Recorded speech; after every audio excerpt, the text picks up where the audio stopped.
Hear the Holy Gospel of our Lord Jesus Christ, according to John. Glory to you, O Lord. The next day, Jesus decided to go to Galilee. He found Philip and said to him, "Follow me." Now Philip was from Bethsaida, the city of Andrew and Peter. Philip found Nathanael and said to him, "We have found him about whom Moses in the law and also the prophets wrote, Jesus, the son of Joseph from Nazareth." Nathanael said to him, "Can anything good come out of Nazareth?" Philip said to him, "Come and see." When Jesus saw Nathanael coming towards him, he said of him, "Here is truly an Israelite in whom there is no deceit." Nathanael asked him, "Where did you come to know me?" Jesus answered, "I saw you under the fig tree before Philip called you." Nathanael replied, "Rabbi, you are the Son of God. You are the King of Israel." Jesus answered, "Do you believe because I told you that I saw you under the fig tree? You will see greater things than these." And he said to him, "Very truly, I tell you, you will see heaven opened, and the angels of God ascending and descending upon the Son of Man." This is the gospel of the Lord. Praise to you, O Christ. So please be seated.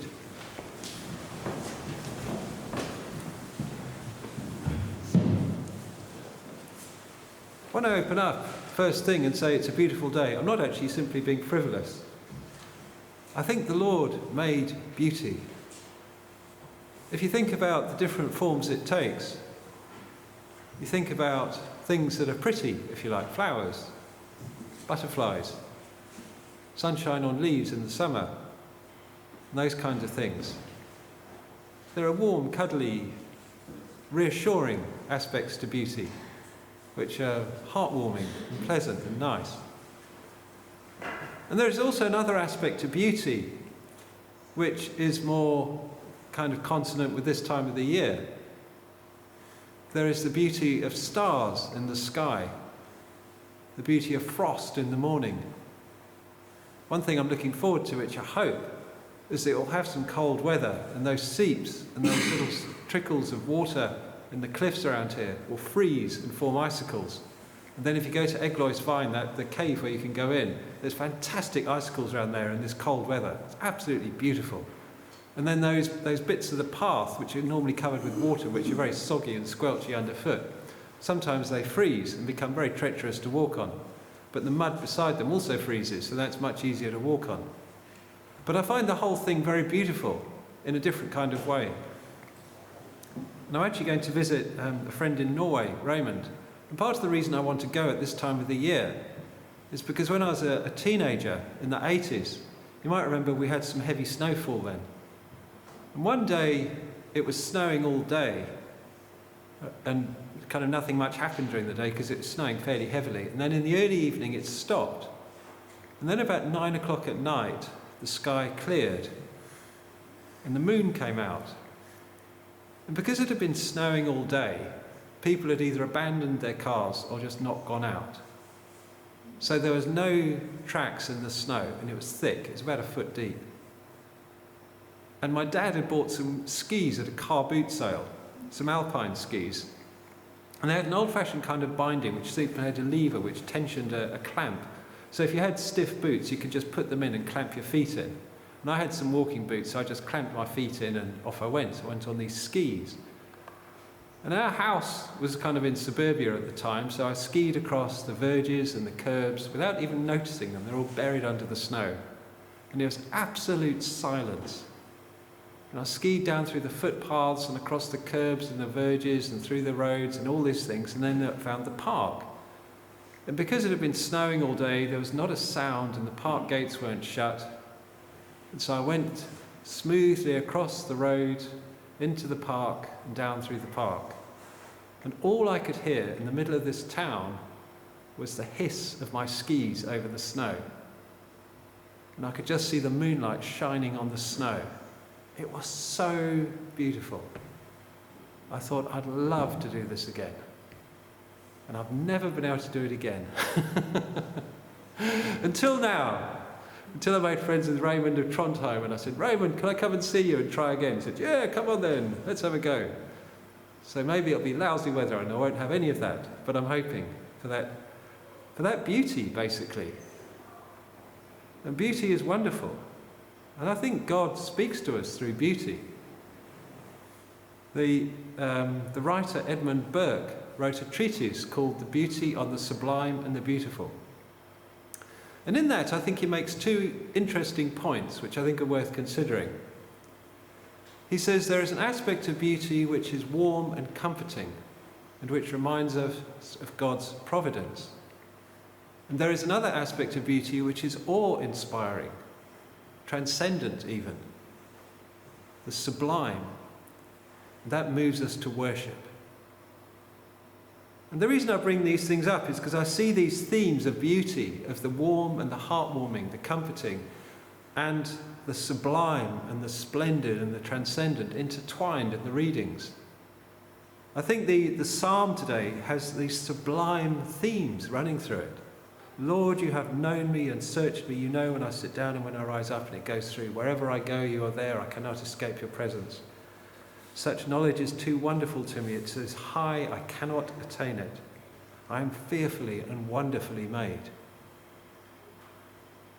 And in the story of Samuel is a curiously homely story. There's this little boy that's been entrusted to old Eli the priest, who's tottering about in his old age. And the little boy's sleeping and he hears this voice at night. But the story of Eli is confused because Eli himself is a kind of tragic figure. He is one who might have been a prophet of God. He knew the Lord, but he did not pay attention. And Eli's sons were complete reprobates. They're repulsive creatures. And he did nothing to stop them. And this announcement at the end of the reading is the culmination of a series of oracles which have come to Eli. The Lord even sent a prophet specifically to tell him, don't let this happen. And he did nothing about it. And the whole status of Eli as the one who might have been is summed up in that phrase, at the time Eli, whose eyesight had begun to grow dim so he could not see. And then it says, the lamp of God had not yet gone out. He's talking about the lampstand in the presence of the ark of God, the lamp that was never supposed to go out. And it's hinted here that Eli would let it go out. He would neglect to fill it with oil. But the fact is, the lamp of God had not yet gone out. Its flames were burning dim, but the light of the living God had not yet completely disappeared from that community. It was still flickering there dimly, even though it was neglected. And Eli, who should have known better, did not see. And then there's the little boy, Samuel, whose name sounds a bit like God heard or God hears. He heard. The little lad heard, and it said he did not yet know the word of the Lord. He didn't understand, so he assumed it to be Eli. And Eli brushed it off, and then eventually it dawns on him, maybe this is the Lord speaking to the boy. At that point, he must have felt this dreadful sense, a sense of dread, that the presence of God was visiting him in his house, but not to him. He must have had a sense of doom about what was about to unfold. And so when he said to Samuel, tell him, speak, Lord, for your servant is listening. Again, it's a pun on the name of Samuel, and it is also a rebuke to himself because he had not listened. He had shrugged off the warnings that the Lord had given him prior to this and had not taken them to heart. But Samuel did listen. the little boy dressed in the ephod, as it says, trotting about at the heels of Eli, the old priest. He heard, and he repeated faithfully the message given to him. A message I'm sure Eli was fully expecting, and which, if you like, he was resigned to.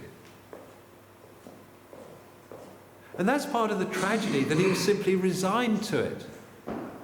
Because when you hear about these confrontations elsewhere in the scripture, for example, when David, who did a revolting thing, the heinous thing, where he murdered his friend, his own friend, in order to cover up the adultery with this man's wife, he was confronted by the prophet Nathan, and David just said, I did it, it was me. And the story goes that that's where Psalm 51 comes from. That psalm of absolute desolation. And elsewhere, where people are confronted by the Lord's judgment on their evil, when they hear it and they turn, the Lord sees them and has mercy on them. This message from the little boy Samuel to Eli was another chance for Eli to turn. Another chance, not the first one, it was the last one. And he did not. He just said, well, so be it then. There you go. And in complete contrast, it says, and Samuel grew and the Lord was with him. And it says this lovely phrase, and let none of his words fall to the ground. And all Israel from Dan to Beersheba. Dan was right up in the north, near what we'd now call Lebanon. And Beersheba was in the south, down towards the Negev, the desert. The whole country is encompassed. All Israel from Dan to Beersheba knew that Samuel was established as a prophet of the Lord, a reliable, trustworthy prophet of the Lord. One who hears, but also one who speaks. One who acts. Because as James says, there's no point hearing it and then ignoring it. And they left off the last verse, which I find curious, which reads, and the Lord appeared again at Shiloh, for the Lord revealed himself to Samuel at Shiloh by the word of the Lord.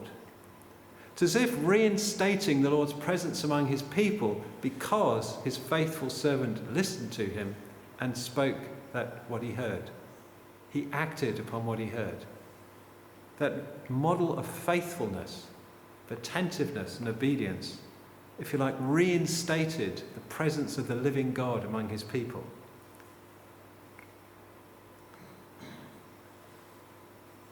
And that obviously describes us. Will we listen? Will we let our eyes grow dim and shrug off the words that we hear? Or will we hear them and act upon them? Faith without works is dead, as James says in the epistles. The other aspect of the psalm doesn't just describe us, although it's this sublime description of what it means to be human, of our relationship to our Creator. If you think about this as describing Jesus, who is the Son of Man and the Son of God, it puts a kind of another light upon it. Because obviously Jesus is not just a created thing in his body, he's begotten, God from God, light from God, light, very God from very God. Begotten, not made, of one being with the Father. And so this somehow expresses his intimacy with his Father. How precious to me are your thoughts, O God, how vast is the sum of them. It describes the perfection of his renunciation of evil, which is the bit they left off at the end. Search me, O God, and know my heart. Try me and know my thoughts. Because none of us can seriously afford that kind of examination. But he could, because he was wholly spotless and blameless. And this brings us up to the thing in Revelation, where the Lamb is described as worthy. Worthy are you to take the scroll and to open its seals, for you were slain, and by your blood you ransomed a people for God, from every tribe and language and people and nation, and you have made them a kingdom and priests to our God, and they shall reign on the earth. Those who have turned to the Lord and received his covenant, those who have repented and humbled themselves before him have become that kingdom and that kingdom of priests who will rule with the Lamb. And what sort of got me about this was the fact it said, worthy are you because of what he has done. Because Jesus, the Son of God, became a man, because he was spotless and blameless and remained so, because he was obedient even to death upon the cross, because he ransomed us from destruction, because of all these things, he is worthy to open it. He alone is worthy. No one on earth was worthy. No human being could do this. No man or woman. No one in heaven could do this. No angel could do it. No one under the earth could do it. No dead thing.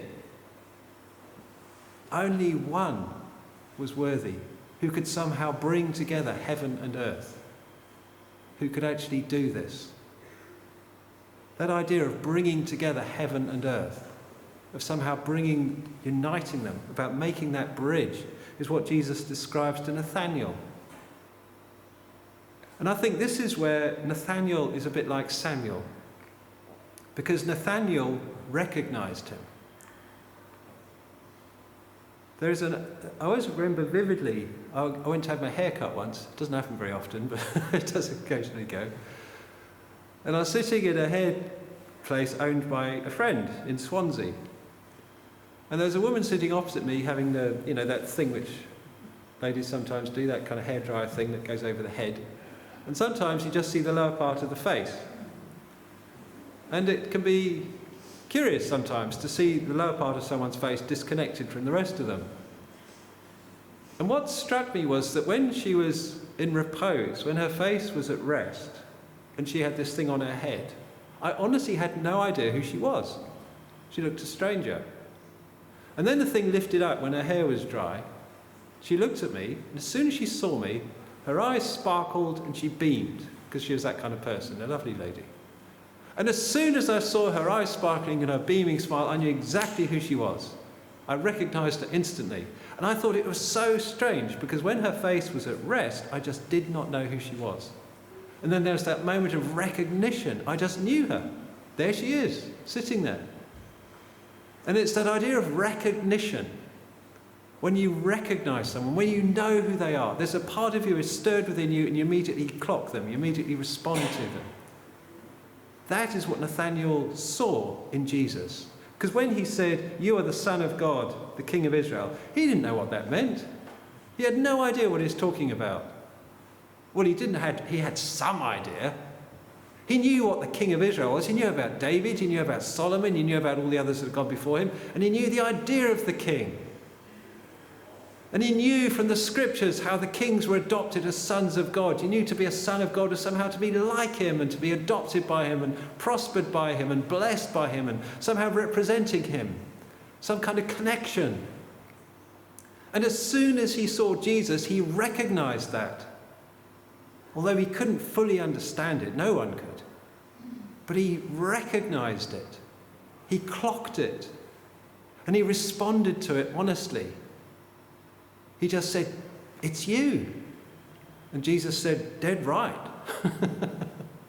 You're right, you're spot on. And because of that moment, when you just said yes, you're going to see better things than this.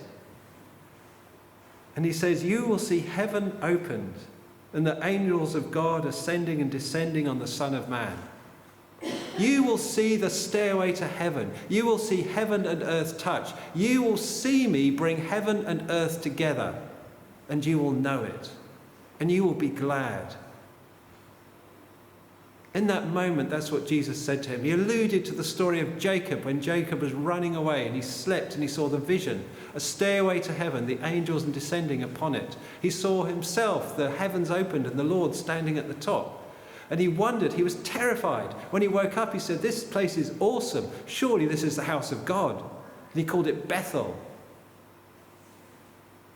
And Jesus is saying it will be like that. You will know that you've seen my face. You'll know the living God. You'll know you've been in the presence of the living God.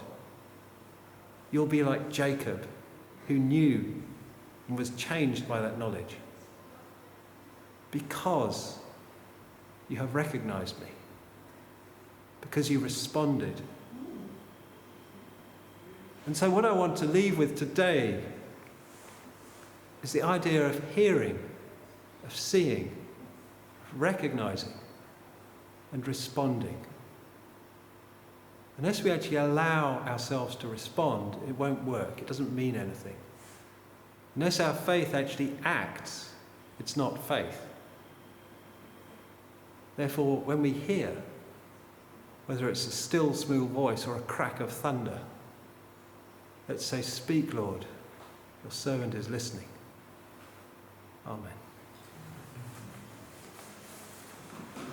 So let's all say together the words of the Creed.